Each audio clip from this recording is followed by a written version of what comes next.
Hello, welcome to my tutorial. Today I'm going to show how to add multiple packings to an existing item in ELBS ERP. Go to Stock. Then go to Maintain Stock Items. Search for your item here. Select your item. Click the View button.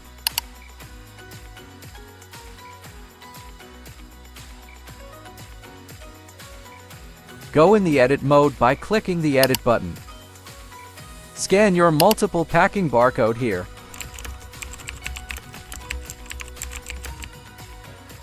Select the packing, for example this 12-piece packet. Type the selling price of your item. Click the Add button. The system will calculate the cost automatically. Click Save. Your record has been saved successfully. Thanks for watching.